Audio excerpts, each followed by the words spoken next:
पशुधन जितना भी खराब हो रहा है वो उसमें मेन है आहार। कैसे? अब जो उनको एक तो चारा पूरा नहीं मिलता, खाना पूरा नहीं मिलता, पोषण पूरा नहीं मिलता। पहले पशुओं को क्या खिलाते थे? पहले पशुओं को खिलाते थे दूब घास, पहले पशुओं को खिलाते थे अलग अलग प्रकार के हरा चारा। गन्ने का खिला दिया, मकई का खिला दिया, जौ का खिला दिया, बाजरा का खिला दिया, चना का खिला दिया, अलग अलग प्रकार के। अब जैसे आजकल आदमी के लिए बात करते हैं ना कि भाई मिला जुला खाना चाहिए, मल्टीग्रेन खाना चाहिए, एक तरह का अनाज नहीं खाना चाहिए। जो केवल चावल खाते हैं, केवल गेहूं, केवल बाजरा, केवल मूंग, केवल एक तरह की दाल, एक तरह की सब्जियां, एक तरह के अनाज, एक तरह के फल, एक तरह का तेल जो खाते हैं, उनके शरीर को पूरा पोषण नहीं मिलता। ये बहुत बड़ा वैज्ञानिक सत्य बता रहा हूं। मैंने तो इस पर सब पर रिसर्च किया, मैंने बहुत पढ़ाई किया है। मैं बेवकूफ बाबा नहीं हूं, अनपढ़ बाबा नहीं हूं, बेपढ़ा लिखा नहीं हूं। इतना पढ़ा लिखा हूं कि मेरे ऊपर पीएचडी हो रही है, और आगे अभी तो और बड़े बड़े रिसर्च इंस्टीट्यूट खोलेंगे। श्रद्धेय आचार्य बालकृष्ण ने, और तुम्हारे सामने एक जो ये भगवे कपड़े में एक फकीर बैठा है, ये कैसी लकीर खींच रहा है जिसको मापने में कई युगों लग जाएंगे। और हमको ये अहंकार के कारण से बात नहीं कर रहे, आपको एक सच्चाई बता रहे। भाई आदमी को, मैंने कहा ना, सबसे संसार की हानि हो रही है अज्ञान के कारण से। अज्ञान, अभाव और अन्याय, और तीन चीजों को हमें दूर करना है।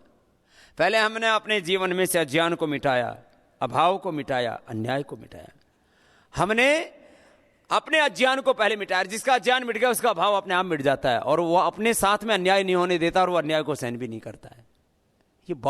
ये सारे काम के पीछे एक बड़ी दृष्टि है। तो आपको मैं बात कर रहा था कि भाई आदमी के बारे में तो पता लग गया था पहले, इसलिए आजकल कहते भाई दालें जो है ना वो कई तरह की मिली जुली खाओ।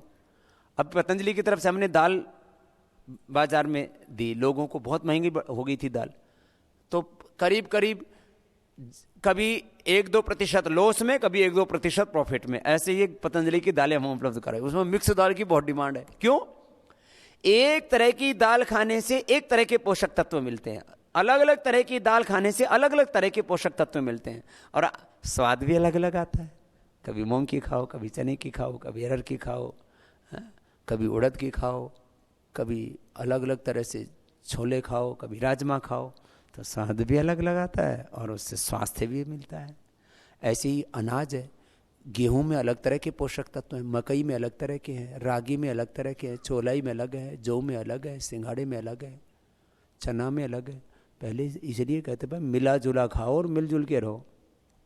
अभी ऐसे ही साग सब्जियों में एक तरह के उनमें न्यूट्रिशंस, माइक्रो न्यूट्रिशन अलग अलग, लौकी, करेला, तुरई, घिया, ये वो, गाजर, पालक, मटर फटर सब अलग अलग खाते। ऐसे तेल है, एक जैसा तेल अच्छा नहीं है, इसलिए कहते हैं मूंगफली का भी तेल खाओ, सोयाबीन का भी खाओ, सूरजमुखी का भी खाओ, सरसों का भी खाओ, तिल का भी खाओ, अलग अलग। अब तो पूरे डॉक्टर, अब तो फिर ये बड़ी बड़ी कंपनियों ने ना ब्लेंड करके बना दिए, लेकिन इसमें हेराफेरी ये चल रही है। 40 रुपए लीटर का तेल आता है पाम ऑयल, अब ये मैं पोल खोने लगा है वो ना आजकल। अब मेरे पास में पहले तो आते थे सरकार के प्रेम पत्र, केस होते थे हर किसी दिन 10, किसी दिन 20, किसी दिन तो एक दिन 80-80, 100 केस हमारे पर वो एक दिन में। हमने कहा होने दो भाई। अब कंपनियों के प्रेम पत्र आते हैं, बाबा जी इससे तो हमारा बिजनेस चौपट हो जाएगा। फिर वो नोटिस भेजते हैं, ये तो जब तक हम जिएंगे ना ये तो चलता रहेगा कार्यक्रम। क्यों भाई? हम गलत काम तो सहन करेंगे नहीं, और सच बोलने से बाज आएंगे नहीं। तो ये तो करेंगे काम। तो हमने एक दिन ऐसे बोल दिया, मैंने कहा भाई, और अभी आजकल अपना सरसों का तेल का ऐड चला है, हमने खाली इतना बोला कि भाई ज्यादातर, ये तो FSSAI की रिपोर्ट है, जिस भी तेल की जांच कर लो, करीब करीब 80 से 90% तेलों में पाम ऑयल ठोक रखा है। अच्छा, उसका क्या, रिफाइंड करने के बाद में उसमें स्वाद तो कोई आता नहीं, गंध कोई रहता नहीं, स्वाद और गंध गायब हो गए। अब वो खाली तलने का काम कर देता है, और उसमें भी बड़े खतरनाक चीजें हैं। अब वो कोई भी तेल बाजार में ले लो, आपको 100 रुपए से सस्ते में नहीं मिलेगा। देख रहे हो ना, 40 रुपए का तेल 100-125 रुपए में बेच रहे हैं। और कुछ तो और इसमें ये विटामिन डाल दिया। अब उसमें क्या है, वो अब एक ट्रक तेल, एक टैंकर है, अब वो टैंकर में क्या 2 बूंद विटामिन की डाल दी, इस विटामिन की उस विटामिन की, और 2-2 बूंद विटामिन की डाल के और बोले इसमें ये विटामिन इसमें वो विटामिन। और लोग बावड़ है, किसने बताओ ऊपर से खाया नीचे से काट दिया, किसी के विटामिन कड़े गए सारे बाथरूम में पड़े हैं। लोगों को बेवकूफ बनाया जा रहा है। लेकिन आपको मैं बात कह रहा हूं, इसमें भी बहुत धोखाधड़ी है, उसका तो आगे इलाज करेंगे। इलाज जब तक जीवेंगे ना, इन सारे पापियों का इलाज करके जाएंगे जो अलग अलग क्षेत्रों में अलग अलग पाप कर रहे हैं। इसलिए ये बोलिए बाबा बड़ा खतरनाक है। अरे बाबा खतरनाक नहीं, तुम खतरनाक हो, हम तो सही सही रास्ता बताते हैं। तो मैं कह रहा था, ये आदमी के बारे में तो बात चल रही थी, पशु के बारे में किसी ने सोचा ही नहीं। अब पशु खराब क्यों हुआ, अब उसके ऊपर आता हूं। पहले पशु को जो vitamin, minerals, nutritions, micro nutritions, अब जैसे अभी आपको मैं लेटेस्ट अभी जैसे ये विटामिन प्लस निकाला, अब इसमें क्या है, calcium, phosphorus, magnesium, sulphur, zinc, iron, manganese, copper, iodine, cobalt, ये सेलेनियम, सारे vitamin A, vitamin B, vitamin D, E, सारे ये जो आदमी को जरूरत होती है ना सब चीजों की, भाई आदमी की पशु की प्रकृति में ज्यादा अंतर नहीं, खाली बुद्धि का अंतर है। सारी चीजें आदमी को भी चाहिए, पशु को भी चाहिए। तो आदमी ने तो अलग अलग स्रोतों से लेना शुरू कर दिया, पशु कहां से लेगा, उसका खाना भी सीमित हो गया। पहले पशु को अलग अलग तरह का हरा चारा खिलाते थे, एक जैसा हरा चारा नहीं खिलाते थे, एक जैसा सूखा चारा भी नहीं खिलाते थे। अलग अलग तरह के अनाज जो घर में होते थे वो उसको दिया करते थे। जो आदमी अच्छी खुराक खाता था वो पशुओं को मिलता था, आदमी भी स्वस्थ था, पशुधन भी ठीक था हमारा। हमारी गाय भैंस जो है, आज ब्राजील में हमारी गाय 25 से 50-60 किलो दूध दे रही है, और अभी 2-3 साल में अभी तक हमने 25 किलो वाली गाय तो तैयार कर ली है, 25 से 30 किलो वाली। आने वाले 4-5 सालों में आप पतंजलि की गौशाला में भी 50-60 किलो की देसी नस्ल की गाय देखोगे। इतना ही नहीं, नंदी देखोगे। इतना ही नहीं, उससे जो सीमेन होता है उसके इंजेक्शन आदि उपलब्ध कराएंगे। और ये जो विदेशी गाय भी है ना, इससे भी जो आगे नई नस्ल आएगी वो देसी पैदा कर लेंगे। अभी शंकर नस्ल की गाय हमारे यहाँ करीब 4 करोड़ है और 9 करोड़ देसी नस्ल की हैं। तो 9 करोड़ गायों को बचाना, और जो 4 करोड़ शंकर नस्ल की होगी उसमें से कुछ में तो दिक्कत है। अभी उसमें से भी करीब 40% में जो है उनके अंदर एक प्रोटीन होता है, उससे जो है दूध जो है ना आजकल A2 मिल्क अभी शंकर नस्ल वाली गायों में भी जो उनका एक जेनेटिक स्ट्रक्चर होता है, A2 मिल्क वाली शंकर नस्ल वाली गायों में भी 40% है, और A1 A2 वाली 40 हैं, और A1 वाली करीब जो है 10 से 20% है, 10 से 15% अलग अलग, उनको भी बचा सकते हैं। अब भाई जो गड़बड़ी कर ली उसको ठीक करो और आगे से गड़बड़ी ना होने दो। तो इसके ऊपर आने वाले समय में हम करीब 1-2 सालों में इसमें कम से कम 500 करोड़ रुपए खर्च करने वाले हैं। 500 करोड़।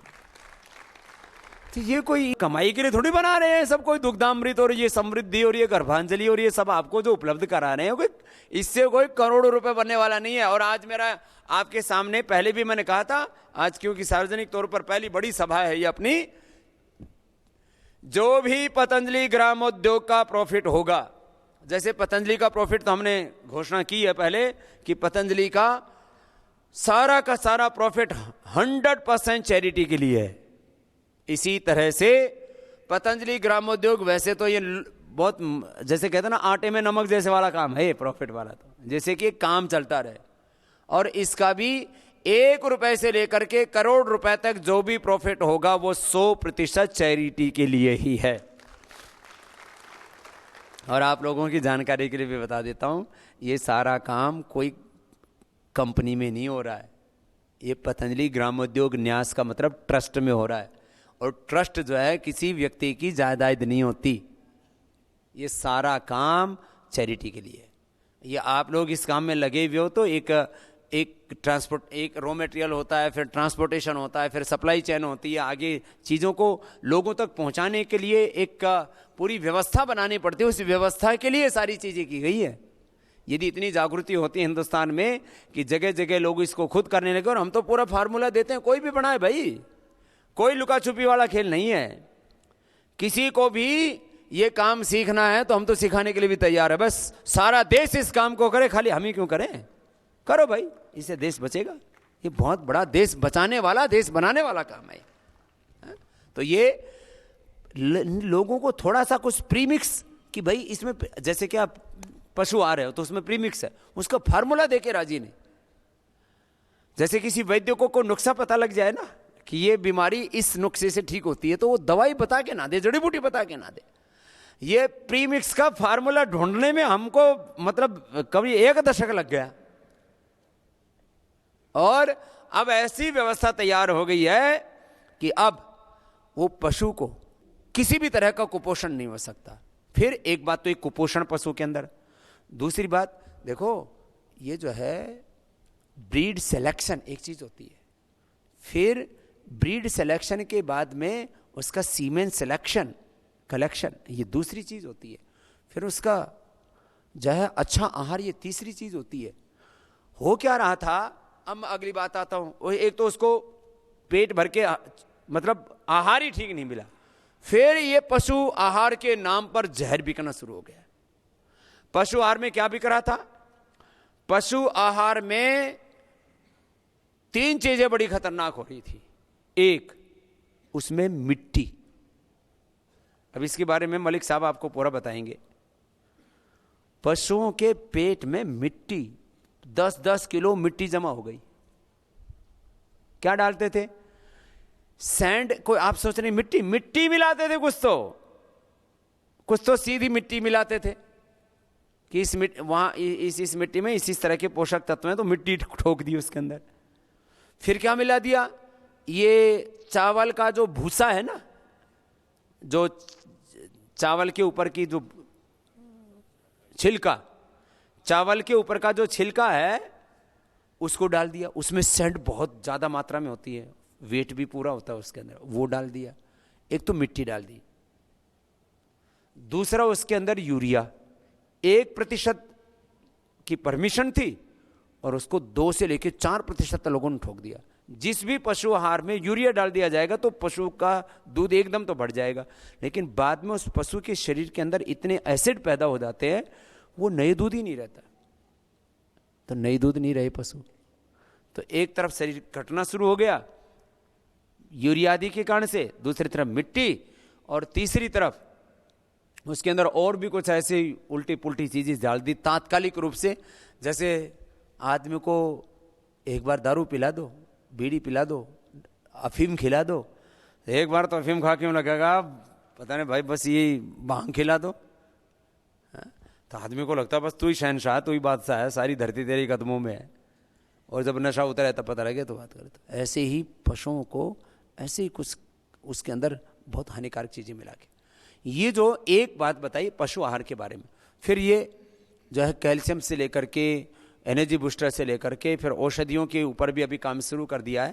तो आदरणीय मलिक जी इस बारे में देखो, आप लोग ठीक ठीक बताओ ना, यदि किसान को समझ में आ जाए और उसको रिजल्ट मिले। हमारा एक ही सिद्धांत है कि भाई पशुधन का, किसान का फायदा होना चाहिए, और उससे आगे फिर इंसान को तो फायदा होगा ही होगा।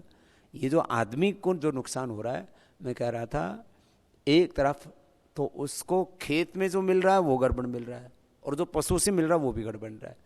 आदमी की फीडिंग 2 ही जगह से होती है, एक खेत से होती है, एक पशु से होती है। पशु से उसको दूध, घी, मक्खन, मलाई, रबड़ी, पनीर जो भी खा रहा है, तो आदमी की फीडिंग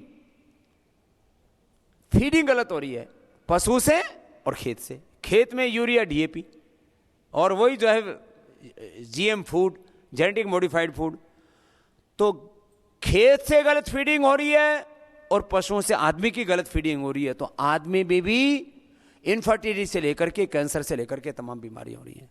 तो आप एक काम करो, बस सारे के सारे इस बारे में पूरा जान लो, इसलिए आपको, और वो जानकारी लोगों तक पहुंचा दो।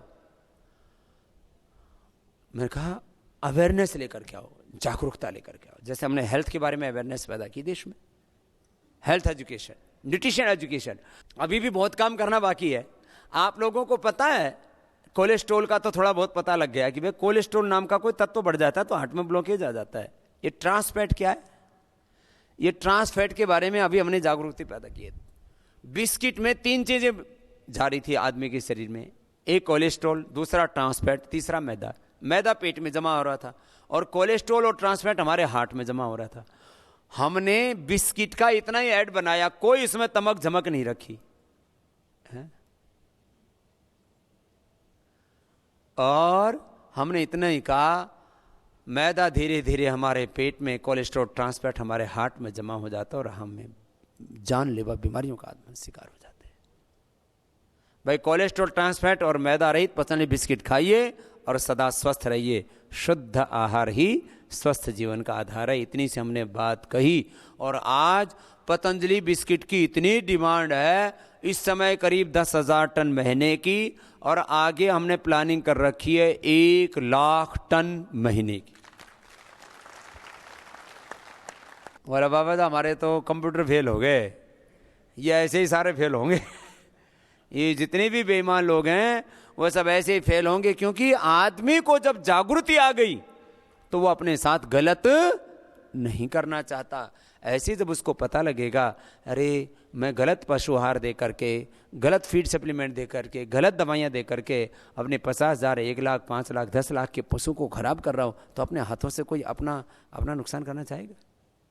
अपने हाथों से कोई अपनी हानि करना चाहेगा? अपने पैरों में कोई अपने हाथों से कुल्हाड़ी मारता है? नहीं, उसको जानकारी सही चाहिए। इस बार साहित्य भी पूरा दिया जा रहा है। एक ये तो छोटे छोटे बहुत तो पहले दिए जा रहे थे, इस बार तो पूरी आपको एक बुकलेट तैयार करवा करके दी जाएगी और उस बुकलेट का पूरा अध्ययन करेंगे तो उसके बहुत बड़े परिणाम भी आपको मिलेंगे। तो एक एक करके आपको जो आज मलिक साहब बता रहे हैं इसको आप अच्छे से सुन लो और सबको ये बात कंठस्थ हो जानी चाहिए, किताब में देख करके नहीं बोलना पड़े आपको।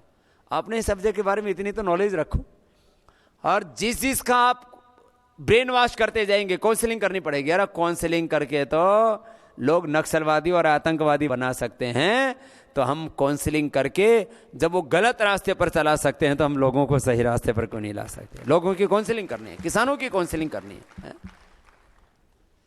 स्वामी जी वैसे तो हमने जो टोटल 12 लेक्चर रखे हैं 2 दिन में, कल और परसों में, लेकिन जैसे कि ये प्रोडक्ट हमारे यहाँ पर पशु आहार और फीड सप्लीमेंट 2 कैटेगरी हैं। पशु आहार का मतलब ये होता है कि जिसके अंदर 5 तत्व हों, प्रोटीन, फैट, कार्बोहाइड्रेट्स, मिनरल्स और विटामिन। तो ये हमारी 5 आहार की एक कैटेगरी है। और सप्लीमेंट्स ये हमारी मिनरल्स और विटामिन की कैटेगरी है। मिनरल्स और विटामिन जनरली टोटल आहार का 1% दिया जाता है। अगर आप जनरली एक आहार कितना दिया जाता है उसका जो निर्धारण होता है वो बॉडी वेट के अनुसार होता है। गाय के केस में बॉडी वेट का 2 से 2.5% होता है और भैंस के केस में 2.5 से 3% होता है। एवरेज वेट अगर हम भैंस का लें तो 500 केजी माने तो उसका अगर 3% लें तो 15 केजी उसको ड्राई मैटर चाहिए। आहार का मतलब होता है नमी रहित शुष्क पदार्थ।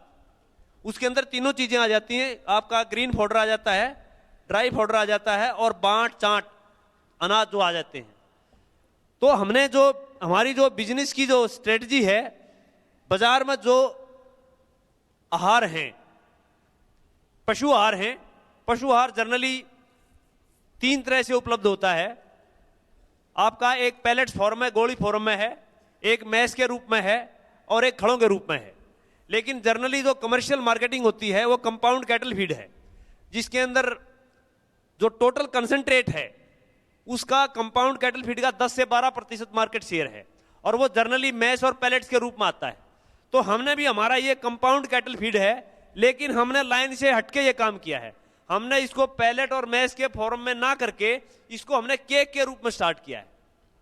केक के रूप में इसलिए स्टार्ट किया है कि जो आजकल 1000 और 1200 रुपए क्विंटल का जो पशु आहार जनरली पशुओं को खिलाते हैं और पशुओं को जो पशु 3-4 महीने दूध देता है, फिर उसको 1 लाख की भैंस को, 80,000 की भैंस को फिर वो बेचने के लिए मजबूर होता है। 5-6 महीने के बाद वो नया दूध भी नहीं होता, मजबूरन उसको दूध को, उस पशु को 5-6 महीने के बाद में बेचना पड़ता है, कत्ल खानों में बेचना पड़ता है।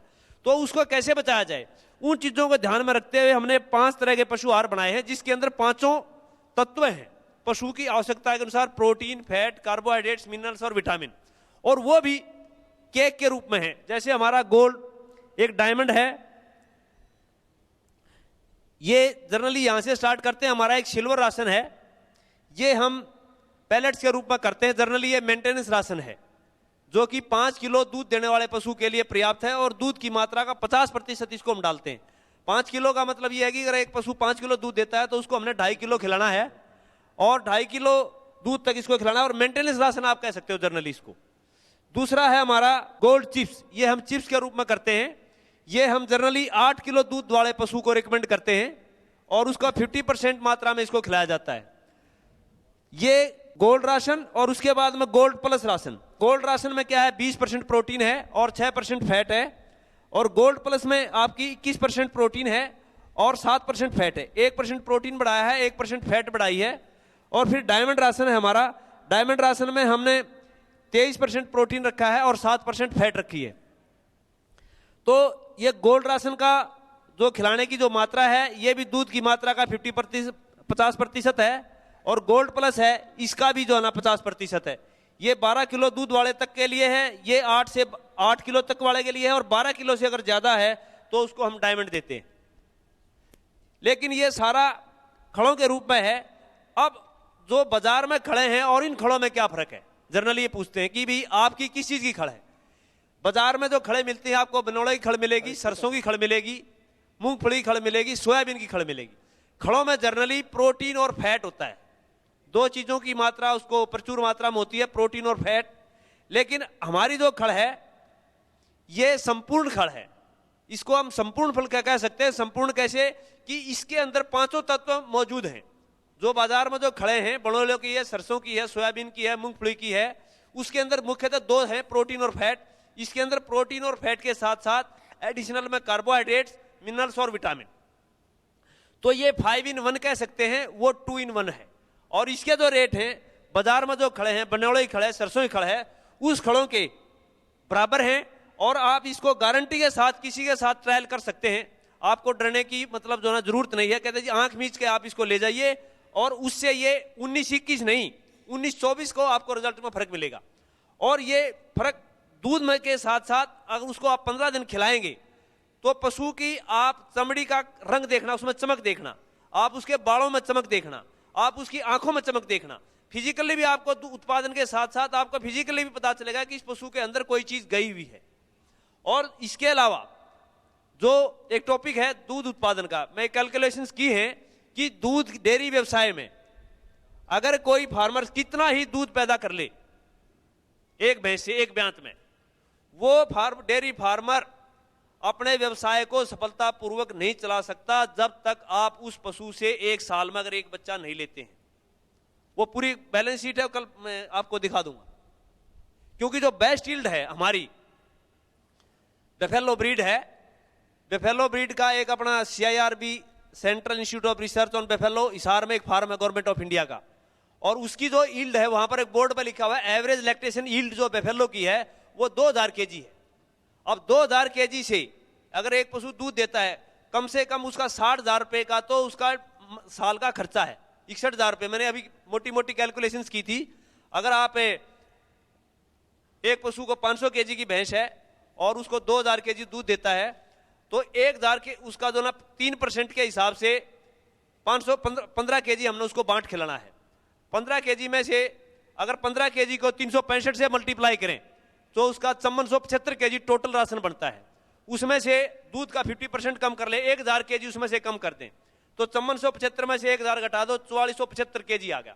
तो आपका जो 1000 kg है 20 रुपए kg आप खड़ों का भाव लगा लीजिए, तो 20,000 रुपए kg तो खड़ों का भाव है। उसके बाद में 4475 में से आप ये मेंटेनेंस राशन आ गया आपका, तो उसमें से 475 kg आप ये मान लीजिए कि वो 1.25 kg अपना घर का जो अनाज है पशु को, ज्वार है, बाजरा है, मक्का, वो खिलाता है। और उसका अगर 15 रुपए पर kg के हिसाब से अगर उसका भाव लगाएं तो 4475 का तो बनता है 7125 रुपए। और उसके बाद में 4000 kg अगर उसका सूखा तूड़ा हम खिलाते हैं, 5 रुपए उसका भाव लगाओ, तो 20,000 रुपए का वो तूड़ा खाता है। तो 20,000 का उसका तूड़ा है, 7,000 रुपए का गेहूं, 27,000, और उसके बाद में 20,000 रुपए का दूध पैदा करने के लिए जो 1000 केजी उसने जो ना खड़े खिलाई हैं, तो 20,000 रुपए होगा, 47,000 रुपए उसका खर्चा ये हो जाता है। उसके बाद में अगर आप 5 पशु रखते हैं तो 5 पशु पे एक लेबर लगा लो, उसका 300 रुपए का खर्चा लगाओ आप, तो एक पशु पर 60 रुपए बनता है। तो 60 रुपए का एक पशु का 60 रुपए रोजाना डेली का लेबर का खर्चा है। तो 365 से अगर आप उसको गुणा करें तो 22,000 रुपए उसका लेबर चार्जेस बनता है। 500 रुपए उसका सेट लगाओ एक महीने का, तो 6,000 रुपए उसका लेबर चार्ज, उसका सेट का खर्चा बनता है। 500 रुपए उसका बिजली का और पानी का खर्चा लगाओ, तो 6,000 रुपए उसका ये बनता है।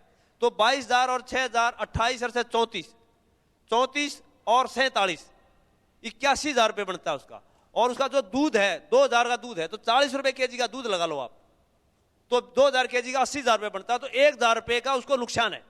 तो ये डेयरी का व्यवसाय जब तक फायदे में नहीं हो सकता जब तक कि अगर आपने अपने पशु से साल में एक बच्चा और 300 दिन दूध नहीं लिया। अगर आप 2,000 से बढ़ाया, कितना बढ़ा लो, 300 केजी कर लो, 2200 कर लो, 2300 कर लो, लेकिन अगर वो नया दूध नहीं हुआ तो वो प्रॉफिटेबल काम उसका नहीं हो सकता। देखो ये जो बात हम क्या है ना, आप किसी भी नेता के मुख से सुन लो, किसी भी वैज्ञानिक के मुख से सुन लो, या आम आदमी के मुंह से सुन लो, बोलो भाई ये खेत और पशु ये घाटे का सौदा है। लेकिन इसकी जो पूरी केमिस्ट्री है, इसका जो पूरा मैकेनिज्म है, इसकी जो पूरी सर्जरी है ना, वो जब तक नहीं आएगी तो तब तक आदमी को इसके बारे में बहुत सारी